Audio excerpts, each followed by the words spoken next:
The morning sun filtered through the tall windows of Adelaide Cottage, casting gentle shadows across the wooden floors. Catherine, the Princess of Wales, sat quietly in her favorite armchair, watching her 3 children play in the garden. George was teaching Charlotte how to properly hold a cricket bat, while little Louis chased butterflies with the kind of pure joy that only a 5-year-old could possess. William entered the room silently, carrying 2 cups of tea. He had noticed the way Kate had been sitting more often lately, taking longer pauses between activities, and how her usually bright eyes sometimes held a distant look. The doctors had been honest with them 6 months ago. The treatments had helped, but the cancer was aggressive, and they needed to prepare for what might come. "The children look happy," William said softly, handing Kate her tea and settling into the chair beside her. His voice carried the weight of 1,000 unspoken fears, but also a determination to make every moment count. Kate smiled. The same radiant smile that had captured his heart at university all those years ago. "They are happy. That's what matters most." She reached for his hand, their fingers intertwining naturally. "I've been thinking about what we discussed with the counselor yesterday." They had spoken with a family therapist about how to help their children understand what was happening. The professional had emphasized the importance of honesty, age-appropriate conversations, and creating positive memories while they still could. It was perhaps the most difficult conversation either of them had ever had. William squeezed her hand gently. "Are you ready for that conversation?" Kate nodded, though her heart felt heavy. "I think so. They deserve to know, and they deserve to have time to ask questions and spend time together without the confusion of not understanding why Mummy might need more rest soon." Over the past weeks, they had made subtle changes to their royal schedule. Fewer public engagements, more private family time. In a conscious effort to create what Kate privately called memory moments, they had taken the children to their favorite beach house in Norfolk, where they built sandcastles and collected shells. They had movie nights where all 5 of them squeezed onto the sofa, sharing popcorn and laughing at animated films. "I want to write them letters," Kate said suddenly, her voice barely above a whisper. "For their birthdays, graduations, weddings, for all the moments I might miss." William felt his throat tighten, but he managed to keep his voice steady. "That's a beautiful idea. They'll treasure those forever." The palace staff had noticed the changes too. Though they maintained their professional discretion, the usual bustling energy had been replaced by a gentler rhythm. Meals were served at the family's preferred times rather than according to rigid schedules. The security team had been briefed to allow for more spontaneous outings to places that held special meaning for the family. Kate had also begun reaching out to close friends and family members. Having what she called important conversations, she met with her sister Pippa for long walks in Kensington Gardens, sharing memories and making sure certain family traditions would continue. She spent time with William's father, King Charles, discussing the children's futures and ensuring they would have the guidance they needed. One evening, as they sat by the fireplace after the children had gone to bed, Kate brought up something that had been on her mind for weeks. "I want people to remember this time not as tragic, but as meaningful. I want our children to look back and remember how much love surrounded them, not the sadness." William understood exactly what she meant. Throughout their public life, they had always tried to bring dignity and grace to their roles. Now, facing the most private and personal challenge imaginable, they were determined to handle it with the same qualities that had defined their service to the country. "We'll make sure of that," William promised. "Every day we have, we'll fill with love." They had begun involving the children in small acts of service and kindness, visiting local hospitals and community centers. Kate wanted them to understand that even in difficult times, there were always ways to help others and find joy in giving. During one visit to a children's hospital, Charlotte had asked why they were spending so much time with sick children. "Because everyone deserves to feel special and loved, especially when they're not feeling well," Kate had explained simply. It was a lesson she hoped would stay with her daughter long after she was gone. The media had begun to notice the increased focus on family activities and the slightly reduced public schedule. But the palace had managed to maintain privacy around the family's personal situation. There would come a time for public statements and official announcements, but for now, William and Kate were focused entirely on their children and each other as they prepared for bed that night. Kate stood at the window looking out at the garden where her children had played earlier. "Tomorrow I want to start telling them," she said quietly. "Not everything at once, but we can begin the conversation." William joined her at the window, wrapping his arms around her from behind. "We'll do it together." Just like everything else, they had learned from the counselor that children often handle difficult news better when they feel secure in there.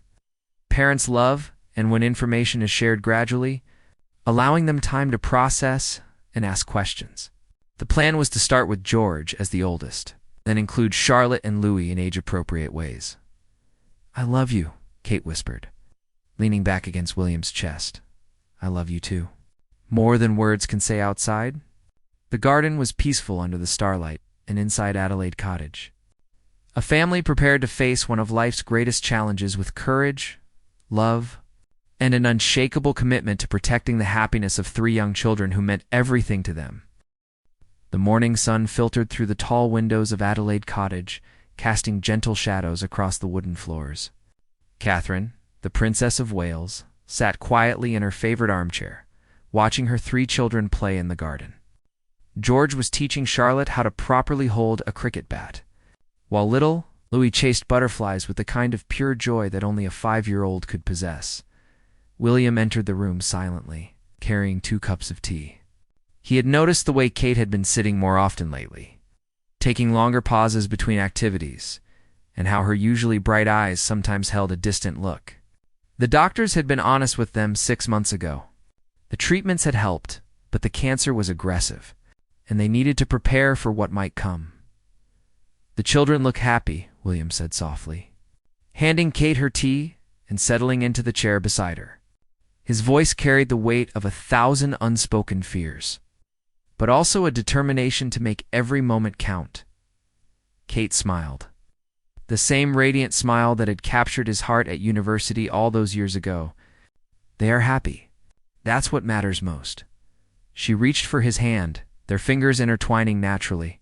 "I've been thinking about what we discussed with the counselor yesterday." They had spoken with a family therapist about how to help their children understand what was happening. The professional had emphasized the importance of honesty, age-appropriate conversations, and creating positive memories while they still could. It was perhaps the most difficult conversation either of them had ever had. William squeezed her hand gently. "Are you ready for that conversation?" Kate nodded, though her heart felt heavy. "I think so. They deserve to know, and they deserve to have time to ask questions and spend time together without the confusion of not understanding why Mummy might need more rest soon." Over the past weeks, they had made subtle changes to their royal schedule. Fewer public engagements, more private family time. In a conscious effort to create what Kate privately called memory moments, they had taken the children to their favorite beach house in Norfolk, where they built sandcastles and collected shells. They had movie nights where all 5 of them squeezed onto the sofa, sharing popcorn and laughing at animated films. "I want to write them letters," Kate said suddenly, her voice barely above a whisper. "For their birthdays, graduations, weddings, for all the moments I might miss." William felt his throat tighten, but he managed to keep his voice steady. "That's a beautiful idea. They'll treasure those forever." The palace staff had noticed the changes too. Though they maintained their professional discretion, the usual bustling energy had been replaced by a gentler rhythm. Meals were served at the family's preferred times rather than according to rigid schedules. The security team had been briefed to allow for more spontaneous outings to places that held special meaning for the family. Kate had also begun reaching out to close friends and family members, having what she called important conversations. She met with her sister Pippa for long walks in Kensington Gardens, sharing memories and making sure certain family traditions would continue. She spent time with William's father, King Charles, discussing the children's futures and ensuring they would have the guidance they needed. One evening, as they sat by the fireplace after the children had gone to bed, Kate brought up something that had been on her mind for weeks. "I want people to remember this time not as tragic, but as meaningful. I want our children to look back and remember how much love surrounded them, not the sadness." William understood exactly what she meant. Throughout their public life, They had always tried to bring dignity and grace to their roles. Now, facing the most private and personal challenge imaginable, they were determined to handle it with the same qualities that had defined their service to the country. "We'll make sure of that," William promised. "Every day we have, we'll fill with love." They had begun involving the children in small acts of service and kindness. Visiting local hospitals and community centers, Kate wanted them to understand that even in difficult times, there were always ways to help others and find joy in giving. During one visit to a children's hospital, Charlotte had asked why they were spending so much time with sick children. "Because everyone deserves to feel special and loved, especially when they're not feeling well," Kate had explained simply. It was a lesson she hoped would stay with her daughter long after she was gone. The media had begun to notice the increased focus on family activities and the slightly reduced public schedule. But the palace had managed to maintain privacy around the family's personal situation. There would come a time for public statements and official announcements, but for now, William and Kate were focused entirely on their children and each other. As they prepared for bed that night, Kate stood at the window looking out at the garden where her children had played earlier. "Tomorrow, I want to start telling them," she said quietly. "Not everything at once, but we can begin the conversation." William joined her at the window, wrapping his arms around her from behind. "We'll do it together." Just like everything else, they had learned from the counselor that children often handle difficult news better when they feel secure in their parents' love and when information is shared gradually, allowing them time to process and ask questions. The plan was to start with George as the oldest, then include Charlotte and Louis in age-appropriate ways. "I love you," Kate whispered, leaning back against William's chest. "I love you too." More than words can say outside. The garden was peaceful under the starlight, and inside Adelaide Cottage, a family prepared to face one of life's greatest challenges with courage, love, and an unshakable commitment to protecting the happiness of 3 young children who meant everything to them. The next morning arrived with the gentle warmth of early summer. Kate had barely slept, her mind cycling through different ways to begin the most important conversation of her children's lives. She found herself in the kitchen earlier than usual, making pancakes from scratch, something that always brought the children running with excitement. William appeared in the doorway, already dressed but moving more slowly than usual. They exchanged a look that said everything without words. Today was the day they would begin sharing their truth with their children. George was the first to appear. Drawn by the smell of pancakes and the unusual sight of his mother cooking so early, at 10 years old, he was beginning to notice things more keenly, the way adults sometimes stopped talking when he entered a room, the increase in family activities, and how his parents seemed to hug him a little longer and a little more often lately. "Can I help, Mummy?" George asked, climbing onto a stool beside the stove. "Of course, darling. You can help me flip these." Kate handed him the spatula, her heart swelling as she watched his concentration. These simple moments had taken on a precious quality that she tried not to let overshadowed the joy. Charlotte and Louis soon joined them, the kitchen filled with the cheerful chaos of a family breakfast. William helped Louis with his juice while Charlotte carefully arranged her pancakes into a smiley face with berries. For a moment, everything felt perfectly normal after breakfast. While Charlotte and Louis played in the living room, Kate and William asked George to join them in the small study. He came willingly, though Kate noticed the slight crease of concern in his young brow. "Are we in trouble?" George asked as he settled into the comfortable chair across from his parents. "No, sweetheart, not at all," Kate assured him, reaching for his hand. "We want to talk to you about something important, and we want you to know that you can ask us anything, okay?" George nodded, his blue eyes so like his father's focused intently on their faces. William took a deep breath. "You know how Mummy's been going to see the doctors more often lately?" When George nodded, William continued, "Well, the doctors are helping Mummy with an illness. It's something called cancer." George's expression grew serious. He had heard the word before but wasn't entirely sure what it meant. "Is that why Mummy takes naps sometimes now?" "Yes, that's part of it," Kate said gently. "The medicine that helps fight the illness sometimes makes me tired. But George, I want you to know that we're doing everything we can to help me feel better. Will you get better?" The question was asked with the directness that only children possess. cutting straight to the heart of what mattered most. Kate and William had practiced this moment with their counselor. But no amount of preparation could make it easier. "We hope so, darling. The doctors are working very hard to help me. But sometimes, even when doctors do their very best, people don't get completely better." George processed this information with the seriousness of a child who was used to understanding that important things happened in his family that affected many people. "What does that mean?" "It means that we're going to make sure we have lots of wonderful times together," William said. "And if Mummy doesn't get better, we'll make sure you and Charlotte and Louie are always taken care of and loved by you, Daddy. By me, and by Grandpa Charles, and by Grandmama Carol, and Grandpa Michael, and by Aunt Pippa and Uncle James. You have so many people who love you."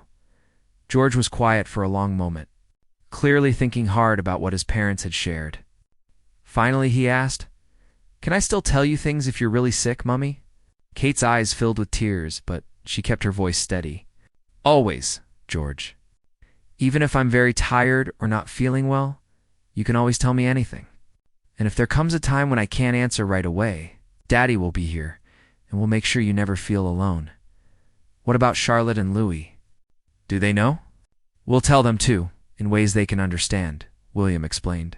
"Charlotte is younger than you, and Louie is still very little, so we might explain it differently to them. But yes, we'll make sure they know." George nodded solemnly. "Can I help take care of you, Mummy?" The simple question broke Kate's heart and filled it simultaneously. "You already do, sweetheart. Every time you hug me or tell me about your day, or help me in the kitchen, you're helping take care of me." They spent the next hour answering George's questions, some practical, others philosophical in the way that children's minds work. He wanted to know if he had done anything to cause the illness. No. If it was contagious? No. And if they would still go on their planned holiday to Scotland? Yes. Absolutely. When they finally returned to the living room, Charlotte looked up from her coloring book and immediately noticed something different about the atmosphere. "Why does George look sad?" she asked with 6-year-old directness. "We had an important talk," Kate said, settling onto the floor beside her daughter. "Would you like to have an important talk too?" The conversation with Charlotte was gentler, more focused on the immediate changes she might notice and reassurances that she was loved and safe. They explained that Mummy might need more rest sometimes, but that didn't mean she loved them any less. Charlotte's main concern was whether they would still have their special Friday afternoon. "Tea parties in the garden. Of course we will," Kate promised. "In fact, let's have one today." With Louie, the approach was even simpler. At 5, he needed mostly to understand that Mummy was seeing doctors to help her feel better, and that some days she might be more tired. His response was typical of his age. He offered to share his favorite stuffed animal to make Mummy feel better and asked if they could still build blanket forts. By evening, the initial conversations were complete, and the children were processing the information in their own ways. George had become more attentive, offering to help with small tasks without being asked. Charlotte had grown more affectionate, climbing into Kate's lap more frequently. Louis continued, much as before, secure in the immediate presence of his parents and the consistency of his routine. That night, as they tucked the children into bed, each child had different questions and different ways of showing their love. The hardest part was over. They had begun the conversation. But Kate and William knew this was just the beginning of many ongoing discussions as the children grew to understand more fully what the future might hold. As they finally settled into their own bed, William pulled Kate close. "You were amazing today. They handled it better than I expected. Children are stronger than we sometimes think," Kate murmured against his shoulder. "And they feel secure because they trust us to tell them the truth and take care of them. Tomorrow, we should probably call your parents and mine. They'll want to spend more time with the children." Kate nodded, already thinking about how to coordinate family visits that would feel natural and joyful, rather than heavy with the weight of what everyone would be thinking but not saying. The balance between honesty and maintaining childhood innocence was delicate, but she was determined to handle it with the same grace that had carried her through every other challenge in their public and private life. 3 weeks had passed since the family conversations began, and a new rhythm had settled over Adelaide Cottage. The children had adapted with the remarkable resilience that young people possess, though each showed their concern in different ways. George had become Kate's unofficial assistant, bringing her tea without being asked and ensuring his younger siblings didn't disturb her during rest times. Charlotte expressed her love through artwork, creating daily drawings that she presented to her mother with serious ceremonial importance. Louis, still too young to fully grasp the situation, simply increased his cuddles and insisted on holding Kate's hand during their evening walks. Kate had begun what she privately called her letter project. Each afternoon, while the children were occupied with their tutors or outdoor play, she would retreat to her small writing desk by the window and work on messages for future occasions. Letters for birthdays, graduations, first heartbreaks, and wedding days. Words of encouragement for moments of doubt and celebration, for achievements she might not witness. The task was emotionally exhausting, but also deeply fulfilling a way to extend her love beyond the boundaries of whatever time remained. William had noticed the subtle changes in his wife's energy levels and had quietly rearranged his schedule to be more present. Palace duties that could be postponed were moved to later dates. Meetings were held at Adelaide Cottage when possible rather than requiring travel. He wanted to be available not just for Kate, but for the children who needed consistency and reassurance from both parents. During this uncertain time, one particularly beautiful Thursday morning, Kate suggested a spontaneous trip to their favorite beach in Norfolk. The children were thrilled by the unexpected adventure, and within an hour, they were packed into the car for the 2-hour drive. Kate had learned to embrace spontaneity in a way that would have been impossible during the more structured years of their royal duties. The beach was nearly empty, perfect for a family that needed privacy to simply be themselves. George and Charlotte immediately began work on an elaborate sand sculpture, while Louis busied himself collecting shells and presenting each discovery to his parents with great excitement. William set up a windbreak and blanket, creating a cozy space where Kate could rest while still being part of all the activity. "This is perfect," Kate said, settling onto the blanket with a thermos of tea. The sea breeze caught her hair, and for a moment, she looked exactly as she had during their early dating days when they would escape to beaches for weekends away from the pressures of university and royal expectations. "It is," William agreed, though he was looking at her rather than the scene around them. "I was thinking we should call the photographer next week for some proper family portraits." They had discussed this during one of their late-night conversations. Official portraits that would serve as lasting memories for the children, but also informal photographs that captured the genuine moments of laughter and connection. Kate wanted her children to have images that showed not just the formal aspects of their lives, but the simple joy they shared as a family. "I'd like that," Kate said. "Maybe here. This place has always been special for us." Charlotte ran over to show them her sand creation, an elaborate castle, complete with towers and a moat. "It's for you, Mummy. It's a palace where no one ever gets sick and families stay together forever." Kate felt her throat tighten with emotion, but she managed to smile brightly. "It's absolutely beautiful, darling. The most wonderful palace I've ever seen." After lunch, as the children played closer to the water's edge under William's watchful eye, Kate found herself reflecting on how this simple day embodied everything she hoped her children would remember. Not the doctor appointments or the worried conversations between adults, but the laughter, the creativity, the simple pleasure of being together by the sea. Her phone buzzed with a text from her sister Pippa, who had become increasingly involved in family activities over recent weeks. "How's the beach day? The photos you sent look perfect. Can we plan Sunday lunch at Mum and Dad's?" Kate smiled as she typed back, "Beach day is wonderful. Yes to Sunday lunch." The children would love it. The extended family had rallied around them with exactly the kind of support Kate had hoped for. Not overwhelming or dramatic, but steady and loving. Her parents, Michael and Carol, had increased their visits, bringing the kind of grandparent energy that delighted the children and gave Kate and William brief respites. King Charles, despite his own health concerns from his recent cancer treatment, made time for special activities with his grandchildren, sharing his love of gardening and art as the afternoon sun began to lower. They packed up their beach gear and prepared for the drive home. The children were sandy, tired, and completely content, exactly the state Kate most loved seeing them in. These were the moments she wanted to multiply and preserve. During the car ride back, with classical music playing softly and the children dozing in their seats, William reached over to squeeze Kate's hand. "Thank you for suggesting today. It was exactly what we all needed. I've been thinking about time differently," Kate said quietly, her voice barely audible over the music. "Not counting days or weeks, but measuring in moments like this." "Good moments. That's wise," William replied.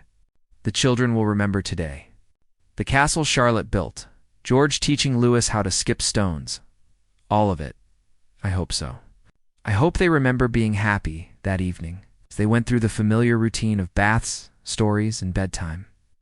Each child wanted to share their favorite part of the day. George loved the moment when he finally taught Louis to skip a stone across the calm water. Charlotte was proudest of her sand palace. Louis wanted to talk about every single shell he had collected and insisted on arranging them on his windowsill before going to sleep. After the children were settled, Kate and William sat in their living room, sharing a quiet glass of wine and looking through the photos from the day on Kate's phone. In picture after picture, they saw genuine happiness, children playing, parents relaxing, a family simply enjoying being together. "I want to frame these," Kate said, stopping on a photo of all 5 of them laughing at something Louis had said while they ate sandwiches on the beach blanket. "For the children's rooms?" William nodded, understanding the deeper meaning. These photos would become treasures for their children, proof of love and happiness that would comfort them long after this difficult period had passed. "I love you," he said simply, the words carrying all the weight of gratitude for the day. For her strength, for the family they had built together. "I love you too. Thank you for making today possible. For making everything possible." Outside. The summer evening was settling into dusk, and inside Adelaide Cottage, a family held on to the perfect simplicity of a day spent together by the sea. A day that had created exactly the kind of memories Kate hoped would sustain her children through whatever challenges lay ahead. August arrived with the kind of golden warmth that made everything seem possible. Kate had been feeling stronger lately, a fact that filled the family with cautious optimism. The treatments were working better than expected, and while the doctors remained realistic about long-term expectations, they were pleased with her current stability. This improvement had allowed them to plan a proper holiday to Balmoral, something the children had been eagerly anticipating. The Scottish estate had always been a sanctuary for the royal family, a place where formal protocols relaxed and genuine family life could flourish. For Kate and William, it represented some of their happiest memories: quiet walks through heather-covered hills, lazy afternoons by the river, and evenings gathered around the fireplace sharing stories and laughter. The morning of their departure, Adelaide Cottage buzzed with excitement. The children had packed their favorite books, games, and outdoor gear, anticipating weeks of adventure in the Scottish countryside. Kate supervised the packing with the kind of detailed attention that had become her hallmark, ensuring they had everything needed for both outdoor activities and cozy indoor moments. "Are we really staying for 3 whole weeks?" Louis asked for the 10th time that morning, his small suitcase packed with an amusing collection of toy cars, stuffed animals, and the shells from their recent beach trip. 3 whole weeks, Kate confirmed, smiling at his excitement. Plenty of time for fishing with Grandpa Charles, hiking with Daddy, and maybe even seeing some Highland cattle. The drive to Scotland was filled with the children's chatter about their plans and expectations. George had been reading about local wildlife and was determined to spot red deer. Charlotte wanted to paint watercolors of the mountains. Louis was most excited about the prospect of staying in what he called the big castle, with its many rooms and long corridors perfect for indoor adventures on rainy days. Kate found herself treasuring every aspect of the journey: the children's excitement, William's relaxed demeanor as they left London's pressures behind, and the gradual change in landscape as they traveled north. She had learned to be fully present in these moments, to notice and remember details that might have passed unnoticed in busier times. Arriving at Balmoral in the late afternoon, they were greeted by King Charles and Queen Camilla, along with a small staff who had prepared the castle for their extended stay. The children immediately ran to their grandfather, full of stories from the journey and eager to share their holiday plans. "Look how they've grown," Charles said to Kate and William as they watched the three children explore the familiar rooms with renewed excitement. "George is becoming quite the young man," Kate nodded, noting how her eldest son had indeed matured over the past months. The serious conversations about her illness had awakened a sense of responsibility in him that showed in his increased attentiveness to his younger siblings and his thoughtful questions about adult concerns. The first week at Balmoral established a gentle routine that perfectly balanced activity with relaxation. Mornings often began with family walks along the river, where the children would search for interesting stones while the adults enjoyed the peaceful conversation that seemed easier in the fresh Highland air. Afternoons might include fishing expeditions, art projects, or quiet reading time in the castle's comfortable sitting rooms. Kate particularly treasured the evening rituals they developed. After dinner, the family would gather in the main sitting room, where Charles would often tell stories about the estate's history, or William would read aloud from adventure books that kept all three children captivated. These sessions would end with Kate singing lullabies, something she had done since the children were babies, but which had taken on additional meaning as they all cherished these quiet moments together.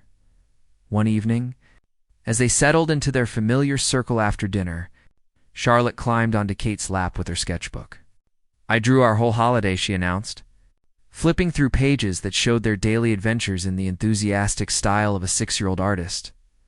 "Tell about each picture," Kate encouraged. And Charlotte began narrating her visual diary of their time at Balmoral. There were drawings of fishing expeditions where the fish were larger than the people, paintings of Highland cattle with purple spots, and portraits of the family gathered around the fireplace that somehow captured the warmth and togetherness better than any photograph. "This one is my favorite," Charlotte said, stopping at a drawing that showed all 5 family members holding hands in front of the castle. "It's us being happy together." Kate felt the familiar tightening in her throat that came with moments of particular poignancy, but she managed to keep her voice steady. "It's beautiful, darling. I think it should go in a special frame when we get home." During their second week, Kate had begun a new project, recording herself reading the children's favorite stories.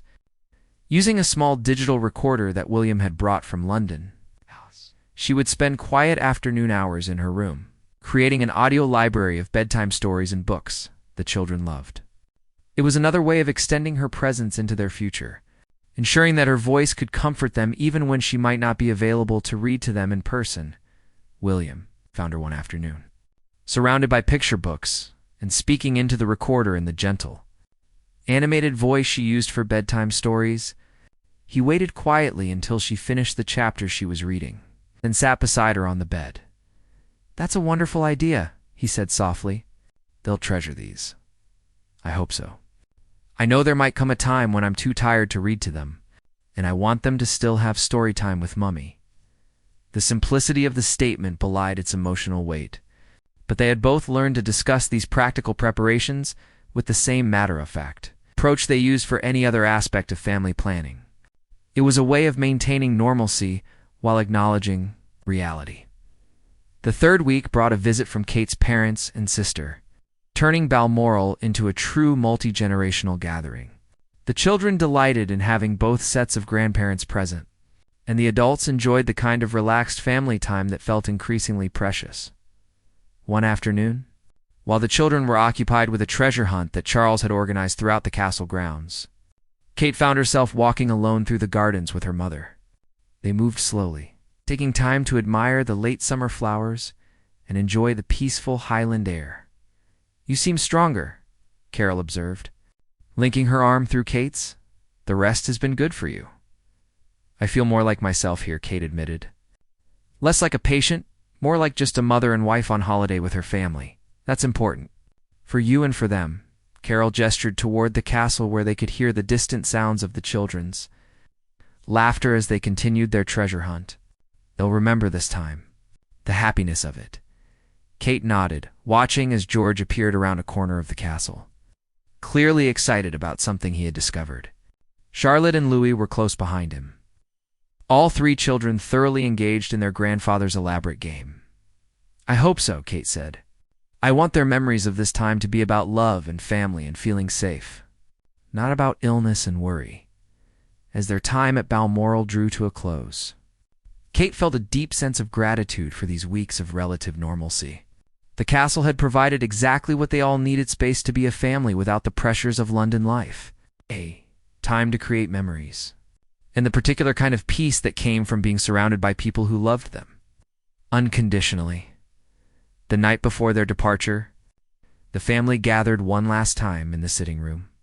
Charles presented each child with a small token from the estate: a piece of Highland marble for George, a pressed flower from the gardens for Charlotte, and a smooth river stone for Louis. These simple gifts were received with the seriousness that children reserve for objects they know are meaningful.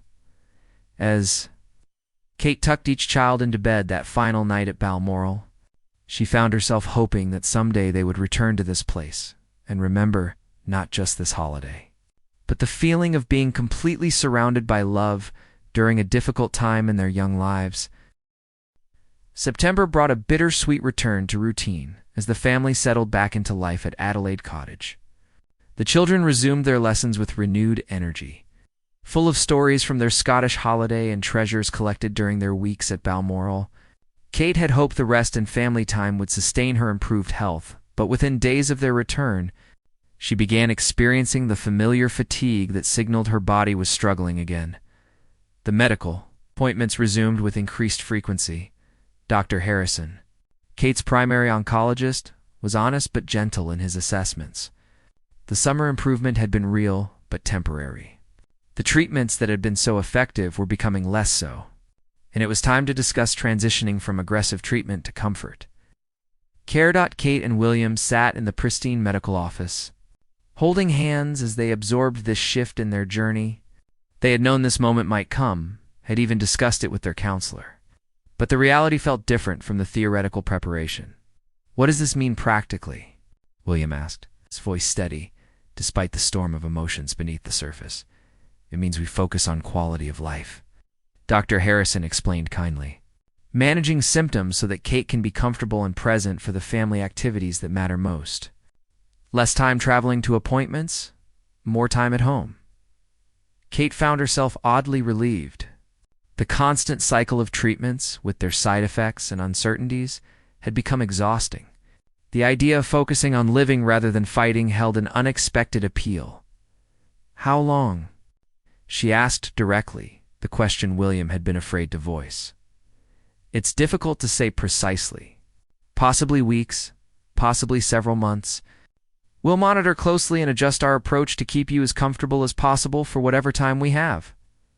The drive home was quiet, both of them processing this new reality. They had moved from hoping for recovery to hoping for meaningful time. It was a significant shift that required emotional recalibration and practical planning. That evening, after the children were asleep, they sat in their living room and began what Kate thought of as the final planning conversations.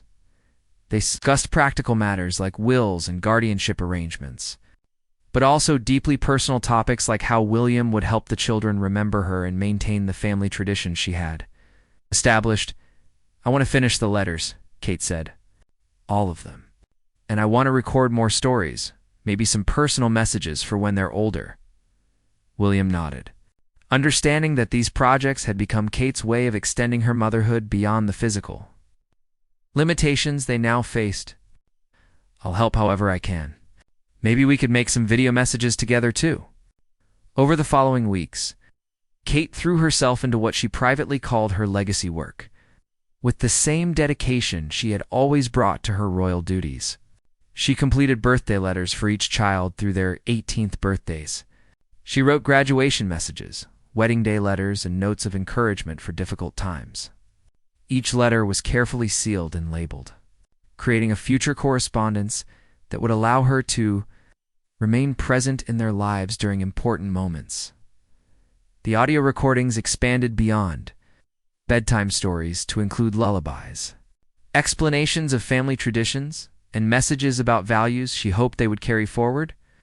She recorded herself telling the story of how she and William met, fell in love, and built their family, creating a narrative that would help the children understand their parents' relationship in years to come. William documented these sessions when Kate was comfortable with it, creating video messages where she spoke directly to each child about their individual personalities, talents, and the hopes she had for their futures. These recordings required careful emotional management, as Kate wanted them to be uplifting rather than sad, focused on love and encouragement rather than loss. The children began to notice changes in their mother's energy levels and the increased presence of family members. Grandparents visited more frequently. Aunt Pippa seemed to appear for every school pickup, and William's schedule had become remarkably flexible. But the family maintained their commitment to honesty, adjusting their previous conversations to help the children understand that Mummy was getting more tired and would need more help and rest. George, now 11 and increasingly perceptive, began taking on small responsibilities without being asked. He would help Charlotte with her shoes, remind Louis to wash his hands before meals, and generally act as a bridge between the adult awareness of the situation and his younger siblings' need for normalcy. One afternoon, as Kate rested in the garden while the children played nearby, George approached her with the serious expression that had become more common lately. "Mummy, are you going to die?" he asked with the directness that she had always encouraged in her children. Kate felt her heart stop for a moment. She managed to meet his gaze steadily. "Yes, darling. Probably sooner than we would all like. Are you scared?" The question surprised her with its maturity. "Sometimes I'm scared about leaving you and Charlotte and Louis, but I'm not scared of dying itself. I'm more sad about missing things in your lives that I want to see." George nodded thoughtfully. "Will you still love us when you're dead?"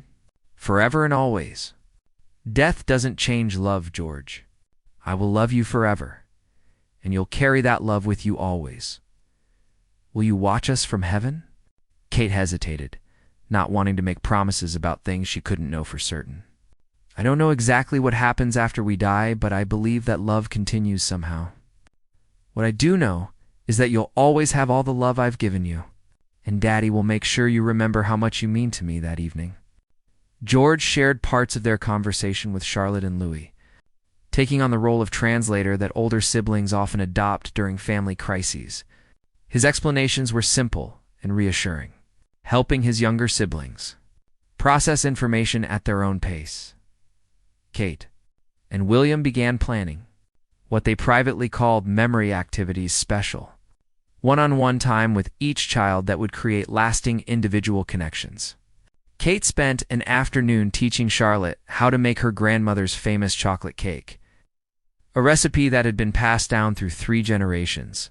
The kitchen was filled with flour, dust, and laughter as Charlotte carefully measured ingredients and Kate shared stories about her own childhood baking adventures with her mother, with Louis. Kate created what they called Snuggles Story Time, where just the two of them would curl up in her bed in the late afternoons. She would tell him made-up stories about brave little princes who went on adventures, always emphasizing themes of kindness, courage, and the importance of family. These sessions often ended with Louis falling asleep in her arms, and Kate would lie still for as long as possible, memorizing the weight of her youngest child against her chest. George's special time involved longer walks around the estate grounds, where they would talk about more serious topics. He was old enough to understand complex emotions and ideas, and Kate treasured their conversations about everything from his fears about the future to his dreams for his own life. During one particularly meaningful walk, George shared his worry about forgetting her voice. "I've thought about that too," Kate admitted. "That's why I've been making all those recordings. But George, even if someday you can't remember exactly how I sound, you'll always remember how loved you felt when I talked to you." The palace staff had noticed the changes in household routines and responded with increased sensitivity and support. Meals were served with more flexibility, accommodating Kate's varying energy levels and appetite changes. The security team adjusted their protocols to allow for more spontaneous family activities and increased privacy For medical visits, October brought beautiful autumn colors to the gardens at Adelaide Cottage, and Kate spent as much time as possible outdoors, wrapped in warm blankets and watching her children play among the falling leaves. The crisp air seemed to give her small bursts of energy, and she used these moments to create more memories. One particularly golden afternoon, she suggested they have a photo shoot in the garden. Not the formal royal portraits they had planned, but candid family pictures among the autumn leaves. William set up his camera on a tripod with a timer function, and they spent an hour creating joyful images of the children throwing leaves in the air. The family grouped together on their garden bench. In quiet moments between parents and children, later that evening, as they reviewed the photos on William's laptop, Kate pointed to one image that perfectly captured Louis mid-lep as he jumped into a pile of leaves, his face radiant with pure joy. "That one," she said softly. "That's exactly how I want to remember them." Happy William saved the photo immediately and made a note to have it printed and framed. These images would become treasures for all of them, proof of love and happiness during a difficult time. As Kate's energy began to decline more noticeably, the family adapted their routines to maximize their time together. Breakfast became a leisurely affair where everyone gathered regardless of schedules. Evening prayers or reflection time replaced some of the usual bedtime stories, allowing for quiet conversation about the day's events and expressions of gratitude. The children's school had been discreetly informed about the family situation, ensuring that teachers could provide additional support and understanding if needed. Both George and Charlotte's academic performance remained strong, suggesting that the family's approach of honesty, combined with emotional support, was helping them cope with the stress. One evening in late October, as Kate tucked Charlotte into bed, her daughter asked a question that showed her growing understanding of their situation. "Mummy, when you go to heaven, will you be able to see the pictures I draw for you?" Kate's heart swelled with both sadness and pride at her daughter's thoughtful concern. "I believe love finds a way to connect us even when we can't be together in person. So yes, I think somehow I'll know about all the beautiful pictures you create. Then I'll keep drawing them forever," Charlotte said solemnly. "That makes me so happy, darling. And they'll make Daddy and your brothers happy too." As autumn deepened toward winter, Kate found herself treasuring each day, not for its length, but for its moments of connection. A sleepy morning cuddle with Louis, a shared laugh with Charlotte over a funny book, a serious conversation with George about his hopes and dreams, a quiet evening with William planning the children's immediate future. These fragments of ordinary family life had become extraordinary in their preciousness. The approaching winter would bring new challenges, but also the possibility of Christmas together, a holiday Kate was determined to make magical for her children. She had already begun planning with William's help. What might be their last Christmas as a complete family, though neither of them spoke of it in those terms. Instead, they focused on creating the most loving and joyful celebration possible. Knowing that these memories would need to sustain the children for many Christmases to come, November arrived with an early chill that seemed to settle, not just over the countryside, but within the walls of Adelaide Cottage itself. Kate's condition had declined more rapidly than anyone had anticipated, and the family found themselves adjusting to a new reality where each day was both precious and uncertain. Dr. Harrison had increased his visits, and a hospice nurse named Margaret had joined their support team. Margaret was exactly the kind of person Kate had hoped for, gentle but practical, experienced in helping families navigate this difficult journey with dignity and grace. She brought medical expertise, but also an understanding of how to preserve family normalcy even as circumstances changed. Kate now spent most of her time in the comfortable chair by the window in their bedroom, wrapped in the cashmere throw that William had given her for their 10th wedding anniversary. From this position, she could see the garden where her children played, watch the birds at the feeder they had installed outside her window, and participate in family life even when her energy was too low for more active involvement. The children had adapted to these changes with remarkable resilience, though each showed their coping strategies differently. George had become even more responsible, often reading to his mother in the afternoons and helping William with small household tasks. Charlotte created daily artwork that she would bring to Kate's bedside, turning the room into a gallery of colorful drawings and painted flowers. Louis, still too young to fully comprehend the permanence of what was happening, simply increased his physical affection, climbing carefully onto Kate's lap for stories and cuddles whenever she felt strong. Enough, William had taken indefinite leave from his royal duties. With full support from King Charles and the palace administration, his focus was entirely on his family during these final weeks, and he found himself treasuring even the difficult moments because they meant Kate was still present, still participating in their lives. One particularly meaningful evening in mid-November, Kate asked William to help her with a final project. She wanted to record personal video messages for each child's future wedding day messages. They could watch years later when they were beginning their own families. I want them to know how proud I am of them, how much I believe in their ability to create loving relationships, she explained as William set up the camera in their bedroom. And I want to share some thoughts about marriage and family that might be helpful when they're older.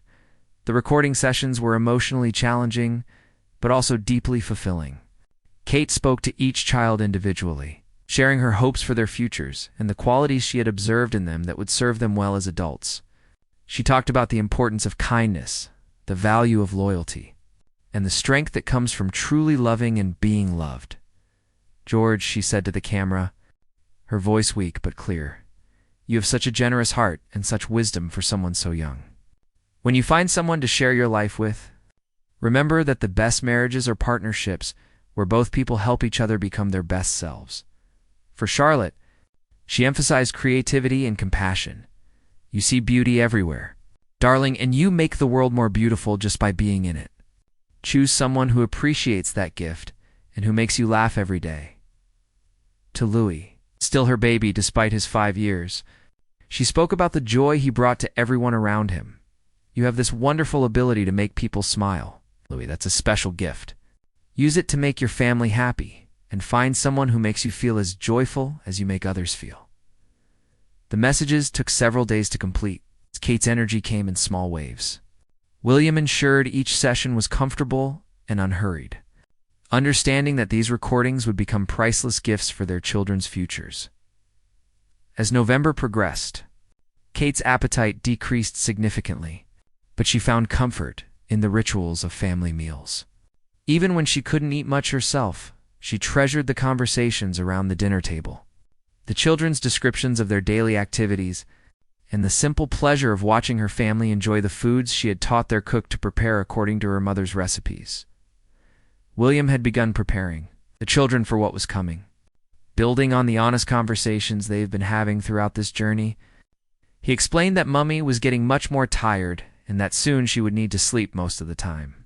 The children processed this information with the matter of act acceptance that Kate had always encouraged in their family. "Will she still love us when she's sleeping all the time?" Louis asked one evening, as William tucked him into bed.